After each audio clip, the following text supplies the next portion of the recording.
De Boris Vian, que retient l'histoire? Saint-Germain-des-Prés et sa jeunesse d'après-guerre, avide de liberté, de folie, de vie, après 4 ans volés à ses 20 ans. Époque magique où la philosophie flirte avec la faune des nuits et l'existentialisme avec le jazz. Et de Boris, on suit le parcours de trompettiste du club des Lorientais à celui du tabou. Boris nous a introduits au tabou professionnellement. Il venait de temps en temps surveiller pour voir si on jouait pas des valses musettes. Il n'aimait pas ça. Alors il venait contrôler un peu s'il n'y avait pas trop de rumba, je crois, à l'époque, oui, ou des sambas, des choses comme ça. Parce que la clientèle du tabou, finalement, ceux qui payaient n'aimaient pas le jazz. Hein, ça n'a pas changé. Alors ces gens-là, de temps en temps, nous demandaient un truc, viens poupoule.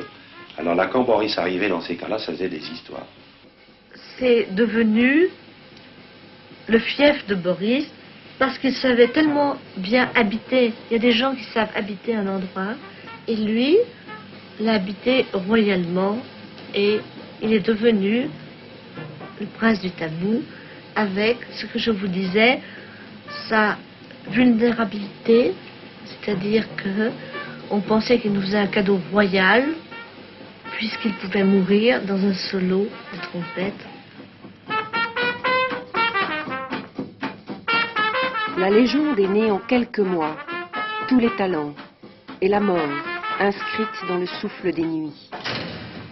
Mais le jour, Boris est ingénieur à l'AFNOR, l'Association française de normalisation. Au centre de l'absurdité bureaucratique, il observe. Le sous-ingénieur principal, Léon-Charles Miqueux, tenait son conseil hebdomadaire au milieu de ses 6 adjoints dans le bureau puant qu'il occupait au dernier étage d'un immeuble moderne en pierre de taille. La pièce était meublée avec un goût parfait de 16 classeurs de chaînes sodomisées passées au vernis bureaucratique qui tire sur le cacadois, de meubles d'acier à tiroirs roulants où l'on rangeait les papiers particulièrement confidentiels, de tables surchargées de documents urgents, d'un planning de 3 mètres sur 2 comportant un système perfectionné de fiches multicolores jamais à jour. Les rapports de Boris à l'écriture sont alors simples. S'amuser en écrivant et surtout écrire pour amuser. Il apportait une feuille qu'il avait écrite et il soumettait ça à ses collègues. Et ces jours-là, le bureau était vraiment en joie. On avait des éclats. Évidemment, on ne savait pas exactement ce qu'il avait écrit. Mais on a compris après de quoi il s'agissait. Ce qui fait qu'il a mis en scène un petit peu tous les personnages importants de l'AFNOR. Vercoquin et le plancton, roman de l'adolescence comme l'essentiel de son œuvre, est issu de sa propre existence. Ce conflit entre jeunesse et monde du travail, c'est en lui qu'il le vit alors. Il écrivait pour les copains, c'est-à-dire ceux qui faisaient partie de l'orchestre, ceux qui dansaient, ceux qui étaient à Centrale. Et d'ailleurs, Vercoquin, c'était pour les copains aussi. Simplement, il l'a donné à François Rostand, qui était notre voisin. Et François Rostand l'a trouvé très drôle, alors il l'a donné à Jean Rostand, qui lui était chez Gallimard, puisque c'était là qu'il écrivait ses pensées d'un biologiste et tout ça. Et alors Jean Rostand a trouvé ça très drôle, alors il a passé à Queneau. Et alors Queneau a trouvé ça très drôle, et il l'a passé à Beauvoir. Et c'est comme ça qu'il est venu chez Gallimard dans Moderne et tout. Sinon, non. Mais c'est à partir du moment où il a dit, mais il faut imprimer ça. Il s'est dit, ah ben alors, mais si Dieu n'existe pas, tout est permis. À cette époque, Vian a tout en main. Personnalité parisienne, jeune auteur, édité chez Gallimard, et tutoyant Gaston Gallimard lui-même, il est également proche de Beauvoir et de Sartre. Sa chronique du menteur, au temps moderne, agace. Mais il existe, et une carrière honorable est alors possible.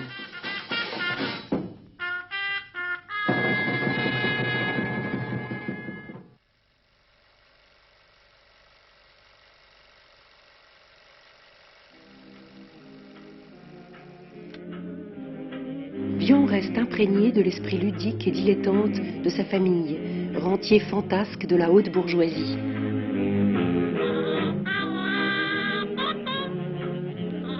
Boris Vian naît le 10 mars 1920 à Ville d'Avray, Seine-et-Oise. Aucune ascendance russe. Parents aimaient simplement ce prénom. Jamais entendu parler ni de religion, excepté première communion prétexte à cadeau, ni de politique. Second de 4 enfants. Intellectuels et cultivés, leur hôtel particulier de Ville d'Avray, les Fauvettes, abrite des réjouissances, joutes verbales, jeux d'esprit, où souvent sont conviés les Rostans, leurs proches voisins.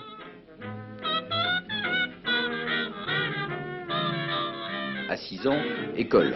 Voulait être ingénieur. À 15 ans, bachot latin-grec. 17 ans, bachot philomate. Mais la crise de 29 sera fatale. La famille abandonne la résidence de Pierre pour la maison du gardien. Paul Vian, le père, travaille comme placier en médicaments de l'abbé Chaupitre.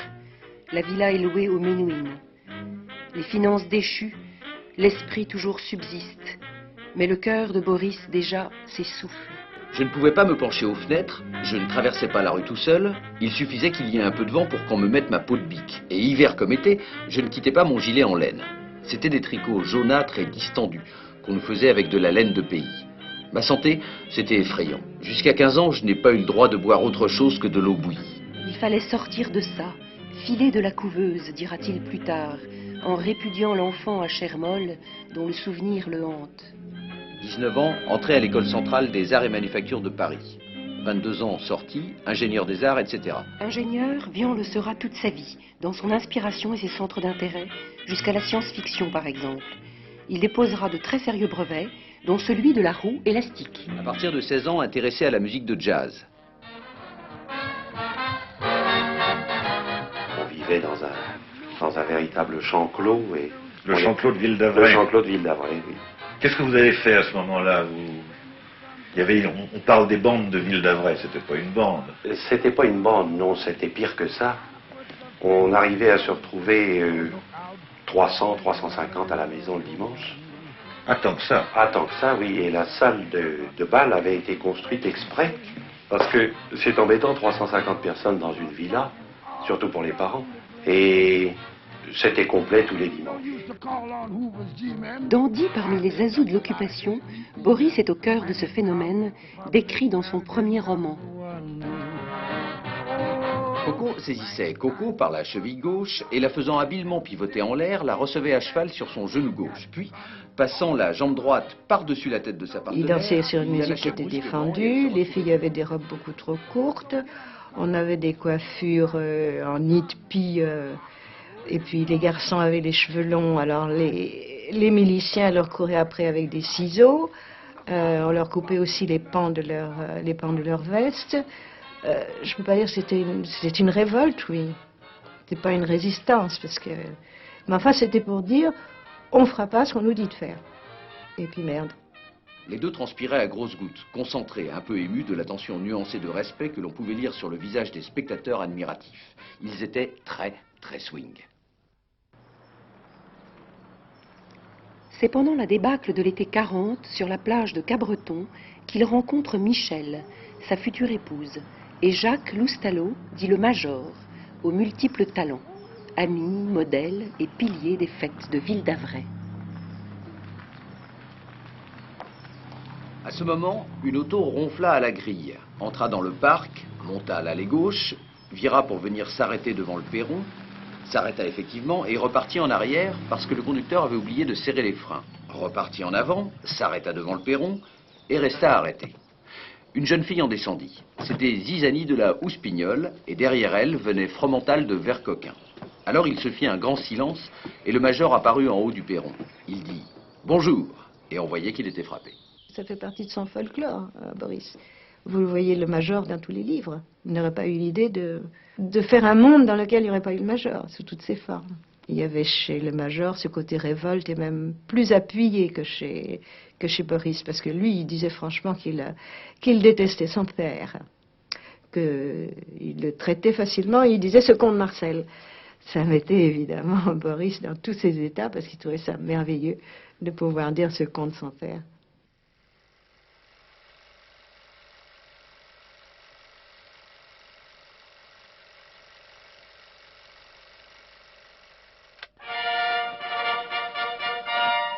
Réformé pour cause maladie de cœur, Boris a épousé Michel sous fond d'occupation en 1941.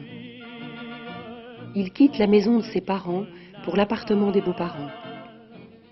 Grâce à Michel, il découvre la littérature américaine en flânant sur les quais, Faulkner, Steinbeck, Hemingway, et apprend seul l'anglais tout en écoutant du jazz.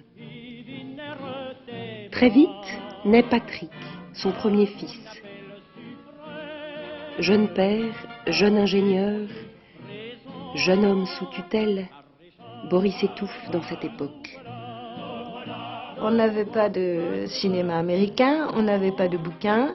C'était défendu de faire du jazz, il fallait se cacher parce que sinon les voisins vous dénonçaient. Alors la révolte qui était au début, donc quand il était gosse, cantonnée à sa famille, là elle a vraiment débordé sur la société totalement. Sous l'occupation, son occupation à lui, c'est le jazz. Il rejoint l'orchestre amateur de Claude Abadie et c'est là qu'il rencontre Claude Léon, batteur, qui restera son ami. Il ne pouvait pas jouer comme un type comme Gillespie. Lui, il était forcément, il était dans l'obligation, plus exactement, de jouer de ce style de Bix, qui était un style assez enveloppé, etc. C'était sa constitution physique qui faisait ça. On faisait une musique que les gens n'avaient pas l'habitude d'entendre, qui plaisait ou qui ne plaisait pas, parce qu'on s'est fait aussi siffler un certain nombre de fois. Mais on était des amateurs, on n'était pas autre chose. On n'a jamais prétendu être autre chose.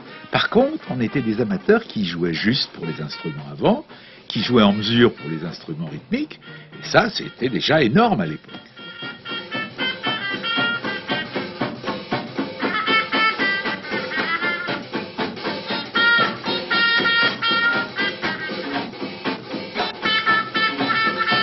Jazz, passion d'une vie, porte Boris, l'anime et imprègne même son style littéraire.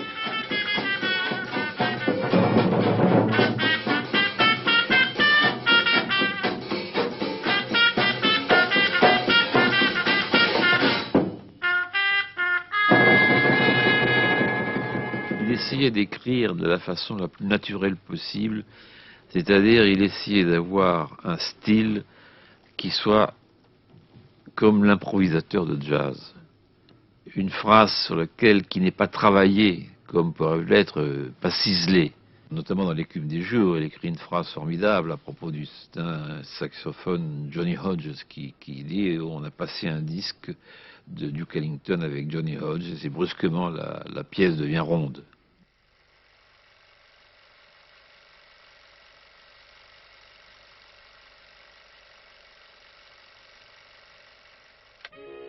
« 1946, année fertile. Il démissionne de l'AFNOR et rejoint Claude Léon à l'Office du papier.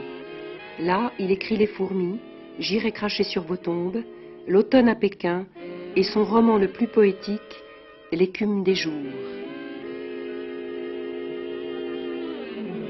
Dans les manuscrits préparatoires de L'écume des jours, il dit textuellement au prince que dans un conte de fées, quand le geôlier a rencontré sa jolie, il se marie et le livre n'est plus là pour nous dire que les emmerdements commencent. Nous sommes dans un vrai conte de fées, et puis le geôlier rencontre sa jolie, n'est-ce pas? Colin rencontre Chloé, et puis à ce moment-là, elle commence à tousser sur le parvis de l'église en sortant du mariage, et puis le drame commence à ce moment-là. Là encore, il a parasité le conte de fées en montrant un conte de fées qui finit mal, n'est-ce pas? C'est tout à fait évident, ça. L'écriture de Vien est souvent embringuée sur sa vie, n'est-ce pas? Lorsque sa jeune femme est guérie et ne risque plus les pires choses, il écrit L'écume des jours où l'on voit Chloé mourir. C'est une façon de mettre en mots des angoisses terribles du jeune couple dans les années 42-44. L'écume des jours est écrite pendant l'hiver 45-46. C'est une façon de liquider des angoisses à chaque fois. Quand il écrit L'écume des jours, il écrit quelque chose qui le touche, qui est de l'ordre de l'intériorité. Cette intériorité, elle fonctionne dans une pratique. Il a une certaine pratique. L'heure de la conférence approchait et la foule devenait fébrile. Un chahut commençait à s'organiser dans le fond, quelques étudiants cherchant à semer le doute dans les esprits en déclamant à haute voix des passages tronqués dilatoirement du serment sur la montagne de la baronne Orczy. Mais Jean Seul approchait. Des sons de trompes d'éléphants se firent entendre dans la rue et Chick se pencha par la fenêtre de sa loge. Au loin, la silhouette de Jean Sol émergeait d'un houda blindé sous lequel le dos de l'éléphant rugueux et ridé prenait un aspect insolite à la lueur d'un phare rouge. À chaque angle du houda, un tireur d'élite armé d'une hache se tenait prêt. C'est le moment où il passe de l'amateurisme littéraire, je ne dirais pas au professionnalisme, mais au créateur à proprement parler. Vous voyez? C'est le moment, si vous voulez, l'écume des jours, il y tenait. Il y tenait vraiment. Et il avait l'impression, non pas l'impression, il sentait qu'il avait écrit quelque chose de très bien. Et alors qu'il avait écrit des tas de trucs avant, que ce soit vers Coquin, que ce soit machin, les poèmes, tout ça, là, il savait qu'il avait, d'un seul coup, il y avait eu un changement qualitatif important. Boris veut obtenir le prix de la Pléiade. Gallimard et Pollan lui promettent quasiment. Déjà les photos pour la presse sont prêtes. Mais on lui préfère l'abbé Grosjean. A-t-il déjà trop agacé le monde des lettres? Je l'ai vu, peut-être pour la seule fois où je l'ai vu désarçonné. Il avait toujours une sorte de flegme incroyable. Et même dans des situations très désagréables, par exemple pendant les tours de chant, les gens qui pouvaient plus ou moins apprécier, siffler, voir, faire ça le laissait absolument de marbre. Mais là, je l'ai vu désarçonné. J'ai vu qu'il se passait quelque chose. Il se passait une vraie blessure, quoi. J'ai pas gagné le prix de la Pléiade. Nous étions partis presque équipe Pollan. Hélas, tu m'as pourfendu et cuit Pollan. Victime d'épée d'un Marcel à Roland, j'ai été battu par l'abbé Grosjean. Qui m'a consolé, c'est Jacques le Marchand. Mais mon chagrin, je le garde en le remâchant. Je pleure tout le temps. Queneau. Ça te apprendra, qu'ils m'ont dit en rigolant, à ne pas écrire des poésies mystères. Alors je m'y mets, j'ai mal à ma rapière, mais je ne le dirai jamais. Je vais faire une pensée, bouchez-vous le nez, vous entendrez le bruit. Je crois que ça suffira.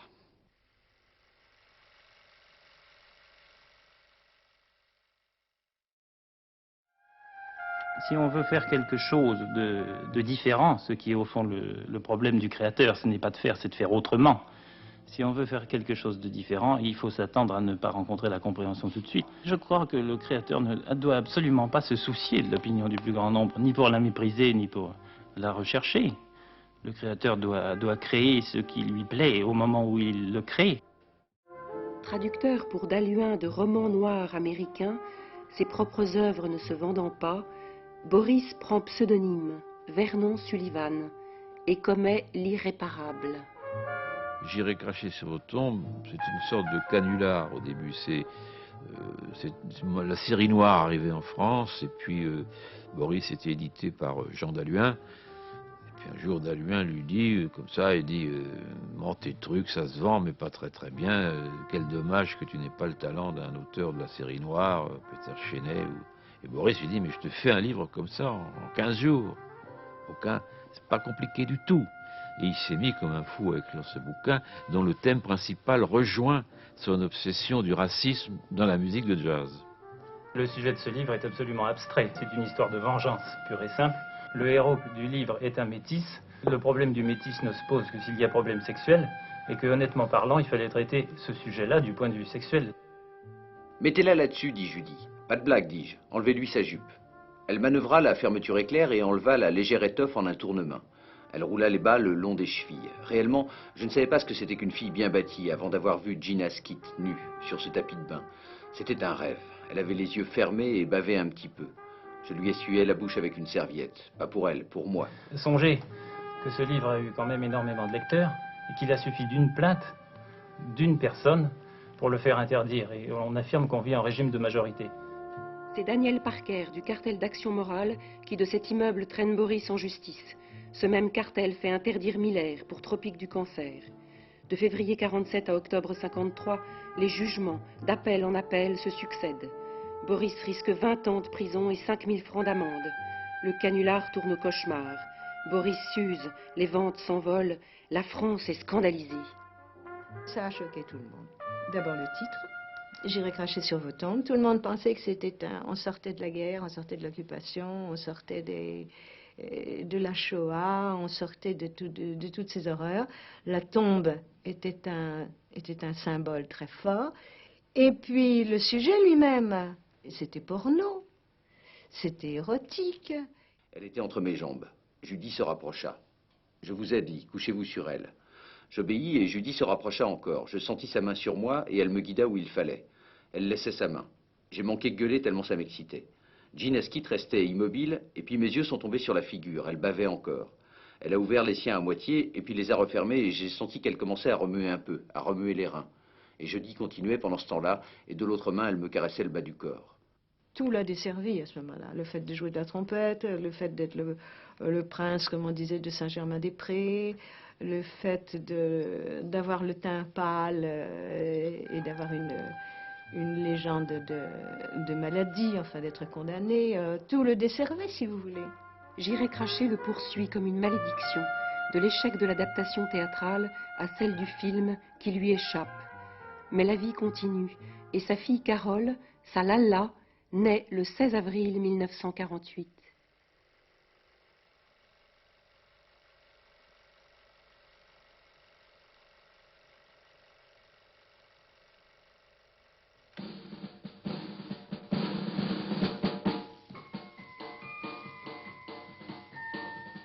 Dans sa série d'émissions sur le jazz au quartier latin, le club d'essai de la radiodiffusion française vous présente aujourd'hui l'orchestre du Tabou. Du Tabou au club Saint-Germain, les nuits vibrent encore. Boris accueille Duke Ellington, Charlie Parker, Miles Davis. Mais en 1947, l'automne à Pékin, ironique voyage initiatique, roman d'ingénieur, roman difficile, passe inaperçu. Son climat d'absurdité déroute les critiques. On y cherche vainement une influence connue. De temps en temps, il me disait, passe-moi un épigraphe quelconque ou une épigraphe quelconque. Et alors je cherchais dans mes bouquins un truc, j'ouvrais, quand je trouvais une phrase qui me semblait comme ça prise hors de son contexte, je lui donnais, et crac, il utilisait ça. C'est comme ça que vous trouvez des phrases extraites du tabou de l'inceste de Laure Raglan, du système de séchage des modernes aux infrarouges, puis d'autres petites conneries comme ça.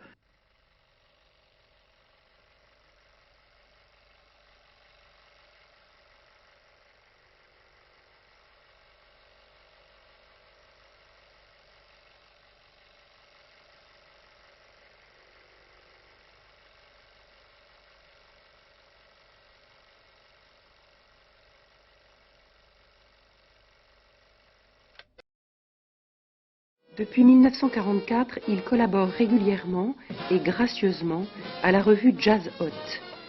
De trompettiste, il devient théoricien du jazz et impose un style critique à travers ses chroniques. C'était pour Charles Delaunay un collaborateur très précieux parce que d'abord il avait une très belle plume et puis il connaissait quand même cette musique et en plus il était musicien. Alors tout ça, ça en faisait un personnage très important, musicien, passionné, plein d'idées. Il a commencé en 1946 par quelques monographies de musiciens français, et puis très rapidement, sa grande et profonde connaissance de la langue américaine, je dirais, l'a amené à prendre en charge cette corvée, car c'en était une, de dépouiller 2 ou 3 kilos de revues qui arrivaient tous les mois à Jazzot et qu'on allait lui porter pour qu'il puisse en tirer une page. Il était perpétuellement en retard parce que Boris avait le sentiment que sa vie ne serait pas longue. Et donc il accumulait le travail et il était très préoccupé quand même par l'écriture de ses romans. Charles Delaunay me disait, il faut absolument qu'on ait l'article cet après-midi. Il va chez Boris chercher l'article. Alors j'allais donc rue du Faubourg-Poissonnière, pas trop tôt le matin, parce que je savais qu'il s'était couché très tard, vers 11h, midi. Il dit, Boris, ta revue de presse. Mais t'inquiète pas, je vais la faire. Et puis il s'asseyait, il sort sa plume. Il avait pris quelques notes préalables dans les revues qu'il avait lues. Et puis il écrivait avec une grande rapidité, une grande lisibilité. C'était une très belle écriture, très, très vite. Il écrivait 3, 4, 5, 6, 7, 8 feuillets. Bon, les relisait en vitesse d'ailleurs, il corrigeait pratiquement des broutilles, c'est-à-dire rajouter une virgule, ou enlever un adverbe, etc. Et puis un jour, je lui ai dit, mais Boris, tu es génial, mais tu es doué comme ça, moi je t'admire. Il m'a dit, non, ne crois pas ça. Il ne croit pas ça. c'est le résultat de 20 ans de travail depuis que je suis rentré en classe de 11e, il me dit. Je n'arrête pas de travailler. D'Amérique parvient une nouvelle forme d'expression du jazz, le bebop. La surprise a été totale sur l'apparition du bebop, c'est-à-dire musique ébouriffante, beaucoup trop de notes, harmonie compliquée.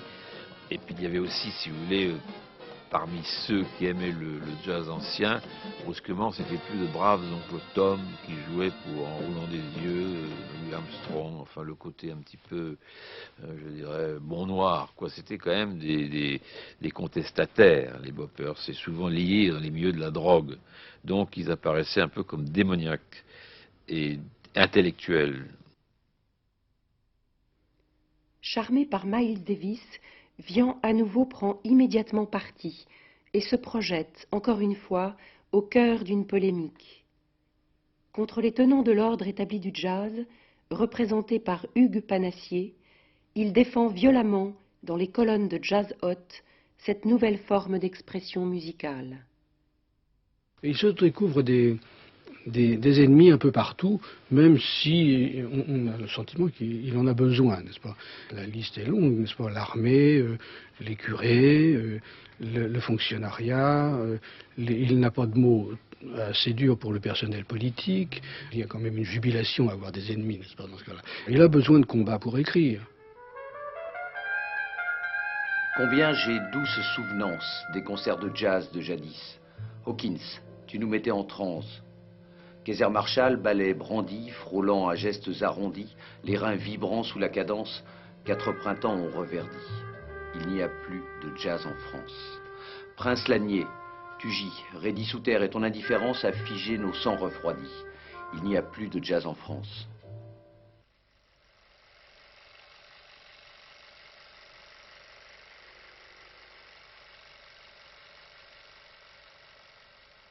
Je suis toujours debout sur la mine. Nous étions partis ce matin en patrouille et je marchais le dernier comme d'habitude. Ils sont tous passés à côté, mais j'ai senti le déclic sous mon pied et je me suis arrêté net. Elle n'éclate que quand on retire son pied. J'ai lancé aux autres ce que j'avais dans mes poches et je leur ai dit de s'en aller. Je suis tout seul. Je devrais attendre qu'ils reviennent, mais je leur ai dit de ne pas revenir. Et je pourrais essayer de me jeter à plat ventre, mais j'aurais horreur de vivre sans jambes. Je n'ai gardé que mon carnet et le crayon. Je vais les lancer avant de changer de jambe et il faut absolument que je le fasse parce que j'en ai assez de la guerre et parce qu'il me vient des fourmis. Pour moi, le problème le plus important, c'est évidemment les deux problèmes connexes de la guerre et de la liberté. Ça, vous savez, quand on a eu 20 ans en 1940, c'est assez compréhensible, enfin.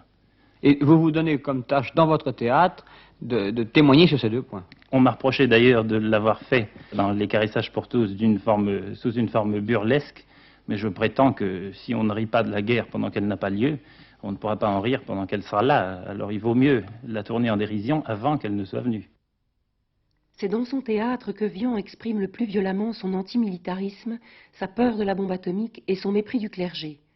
Mais la virulence et l'ironie décapante de ses pièces, des bâtisseurs d'empire au goûter des généraux, ne rencontreront à son grand regret qu'une série d'échecs.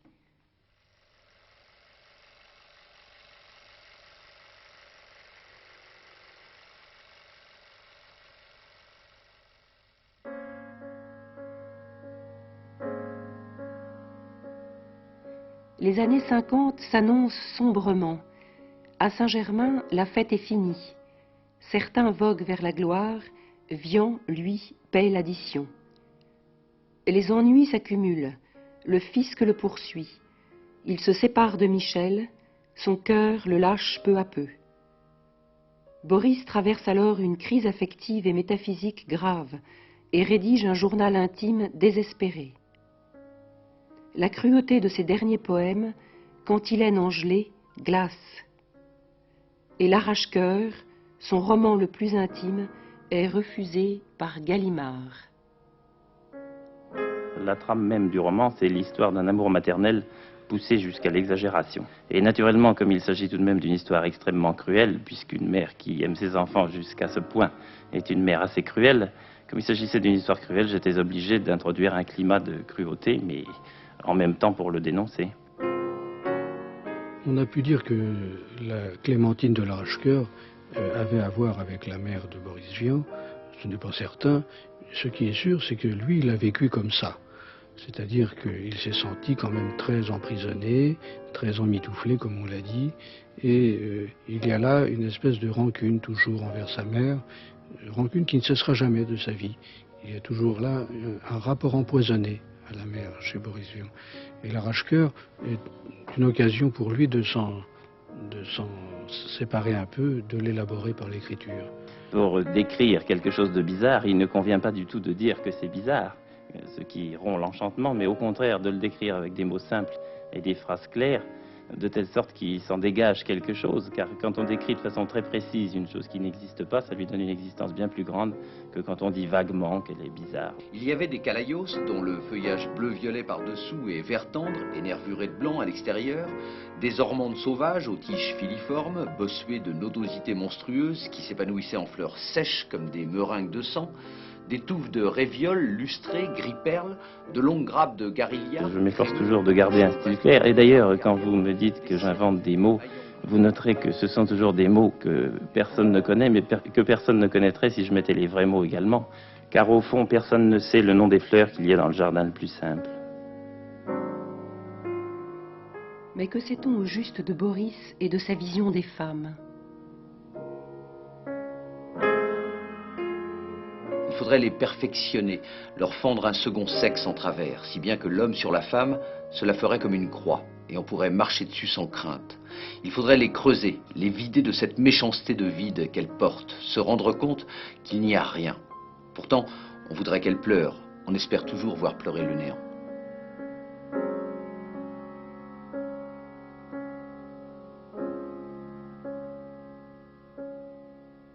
Dans ces romans, les femmes sont toujours, ou presque toujours, les chevilles ouvrières de la malédiction. Le drame est généré par la femme. Le drame ou la complication. La femme est toujours là comme un élément moteur de la circonstance difficile. Ça oui. Mais il les adorait quand même.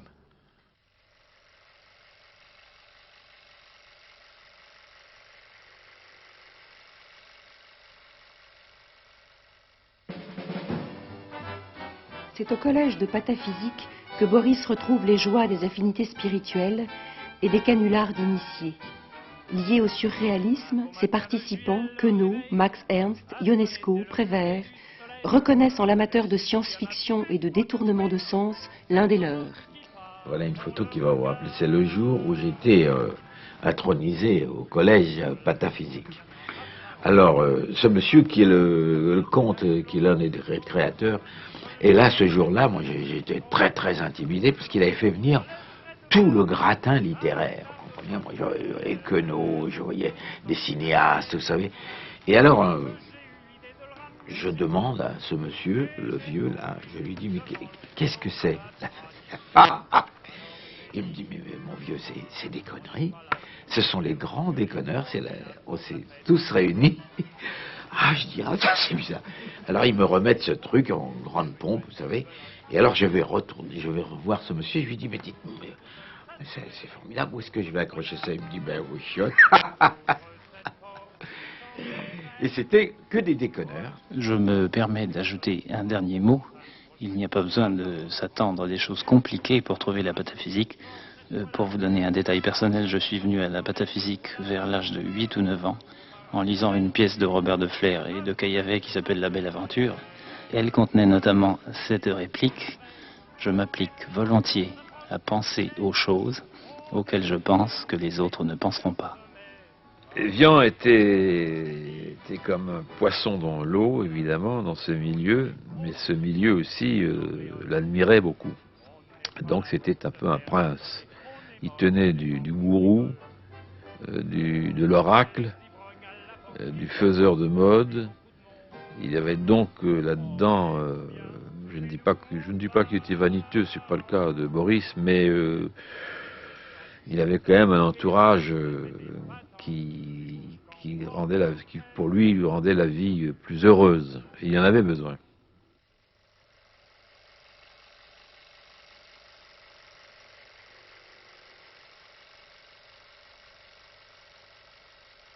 Je mourrais enseveli sous les ruines sèches de 1000 mètres de coton écroulé. Je mourrais noyé dans l'huile de vidange, foulé aux pieds par des bêtes indifférentes, et juste après, par des bêtes différentes. Je mourrais nu ou vêtu de toile rouge ou cousu dans un sac avec des lames de rasoir. Je mourrais peut-être sans m'en faire, du vernis à ongles aux doigts de pied et des larmes plein les mains. Et des larmes plein les mains. Je mourrai quand on décollera mes paupières sous un soleil enragé, quand on me dira lentement des méchancetés à l'oreille. Je mourrai de voir torturer des enfants et des hommes étonnés et blêmes. Je mourrai, rongé vivant par des vers. Je mourrai les mains attachées sous une cascade. Je mourrai brûlé dans un incendie triste. Je mourrai un peu, beaucoup, sans passion, mais avec intérêt. Et puis quand tout sera fini, je mourrai. Il épouse une danseuse, Ursula Kubler, et s'installe dans le 18e, cité Véron. Boris sent la mort approcher. Il court après le temps et l'argent. Ses livres ne se vendent pas. Il rédige des articles à la commande pour de nombreux journaux et compose des textes de chansons. Ces textes refusés, il se décide, convaincu par Jacques Canetti, à les interpréter lui-même aux Trois Baudets.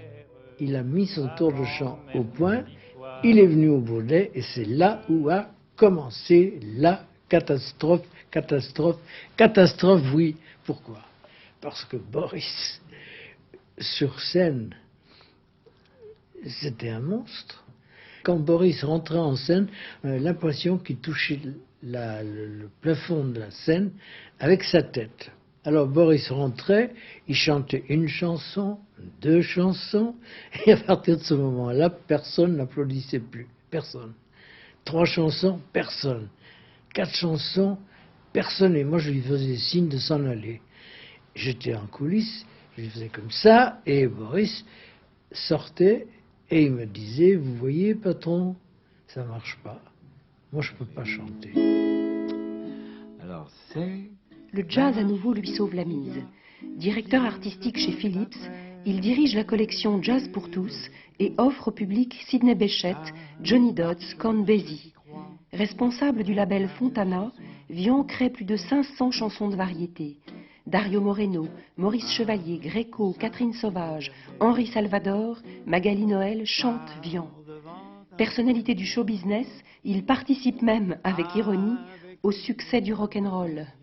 Je suppose qu'il pensait que la meilleure part de lui-même, dans tous les dons qu'il avait, était celle d'écrivain. Et ses essais non reconnus par les éditeurs et par le public, aussi bien pour le théâtre que pour le roman, ont certainement été pour lui une grosse déception. D'où toutes les tentatives qu'il a pu faire un peu dans toutes les directions et son intérêt pour la chanson, qui est une forme de poésie mise en musique après tout. Car là, ça a la gueule d'un homme et c'est bien mieux comme ça.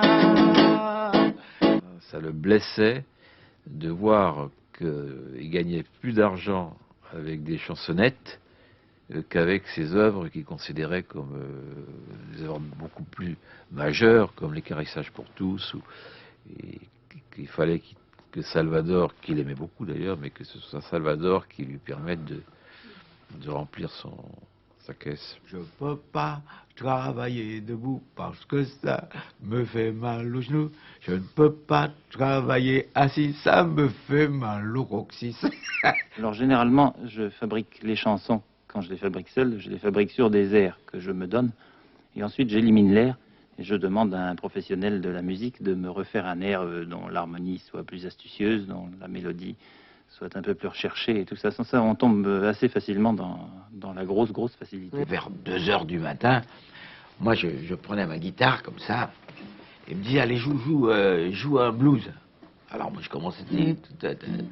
Et puis alors, comme j'étais fatigué, j'ai commencé à m'endormir. Lui, il me poussait, il me dit, allez, réveille-toi, faut faire ce blues. Ouais. Alors je commençais, puis je m'endormais. Alors, lui, il se levait, il me laissait là, il allait réveiller un autre musicien. Parce qu'il voulait laisser une œuvre, vous comprenez? Et il fallait qu'il fasse. Et c'est comme ça qu'il allait réveiller des gens comme ça dans la nuit pour continuer, parce qu'il savait qu'il allait mourir. La vie c'est comme une dent, d'abord on n'y a pas pensé, on s'est contenté de mâcher, et puis ça se gâte soudain, ça vous fait mal, et on y tient, et on la soigne, et les soucis, et pour qu'on soit vraiment guéri, il faut vous l'arracher, la vie. La vie de Boris lui a été arrachée le 23 juin 1959.